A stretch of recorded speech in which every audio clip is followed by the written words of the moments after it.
నమస్తే, welcome to Andhraprabha. నేను తేజస్వి. విశాఖ జిల్లాలో కీలకమైన assembly seat Bheemunipatnam. Visakha parliament పరిధిలో అతి ఎక్కువ ఓటర్లు ఉన్న సీటు కూడా ఇదే. ఏకంగా 3.5 లక్షల మంది ఓటర్లు ఇక్కడ ఉన్నారు. భీమిలి సీటు టీడీపీకి కంచుకోట. అయితే దీనిని బద్దలు కొట్టి వైసీపీ 2019లో గెలుచుకుంది. ఈసారి కూడా గెలవాలని చూస్తోంది. మరి ఇక్కడ నుండి ఈసారి ఎన్నికల్లో వైసీపీ తరపున ఎవరు పోటీ చేస్తారు? వాళ్ళ విజయావకాశాలు ఎలా ఉన్నాయి?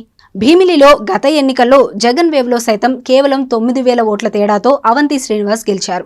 లాస్ట్ మినిట్లో టీడీపీ అభ్యర్థిని ప్రకటించిన 90,000 పైచిలుకు ఓట్ల దాకా తెచ్చుకున్నారు. అదే సమయంలో కొత్త ముఖం అయిన జనసేన తరపున నిలిచిన సందీప్ పంచకర్లకు 25,000 దాకా ఓట్లు లభించాయి. ఈ రెండూ కలిపితే వైసీపీ కంటే ఎక్కువే ఉంటాయి. ఈసారి పొత్తుల్లో జనసేన టీడీపీ కూటమి ఉంది. దాంతో వైసీపీకి భీమిలి అంత ఈజీ కాదు అని అంటున్నారు. పైగా మంత్రిగా 2.5 ఏళ్ల పాటు పనిచేసిన భీమిలి ఎమ్మెల్యే అవంతి శ్రీనివాసరావు ఏమీ చేయలేదన్న అసంతృప్తి జనాల్లో ఉంది. ఇక ఆయన పనితీరు పట్ల వ్యతిరేకత నివేదికలు వెళ్లాయని అంటున్నారు. వైసీపీలో మొదటి నుంచి ఉన్నవారు, అవంతి వెంట వచ్చినవారు అన్న 2 వర్గాలు ఉన్నాయి. ఈ నేపథ్యంలో టీడీపీని ఎదుర్కోవాలి అంటే అవంతిని మార్చేయాల్సిందేనని అంటున్నారు. ఆయన ప్లేస్ లో బీసీకి సీట్ ఇస్తారని ప్రచారం సాగుతోంది. అవంతిని అనకాపల్లి నుంచి ఎంపీగా పోటీ చేస్తారని కూడా టాక్ వినిపిస్తోంది.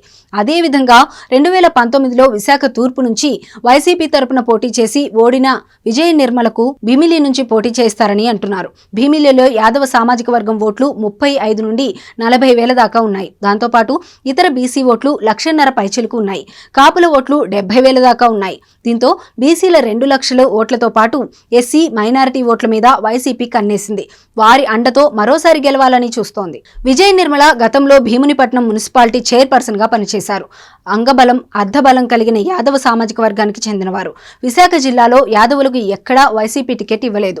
విశాఖ పార్లమెంటు పరిధిలో ప్రభావితం చేయగలిగే స్థితిలో యాదవులు ఉన్నారు. భీమిలి, విశాఖ తూర్పు, గాజువాకలో వారి సంఖ్య అధికంగా ఉంది. అందుకే యాదవ సామాజిక వర్గానికి టికెట్ ఇవ్వడం వైసీపీకి అనివార్యంగా ఉంది.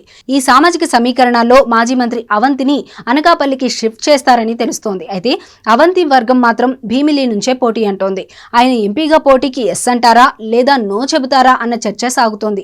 మొత్తం మీద చూసుకుంటే అవంతికి చెక్ పడినట్లే అని వైసీపీలో గుసగుసలు వినిపిస్తున్నాయి.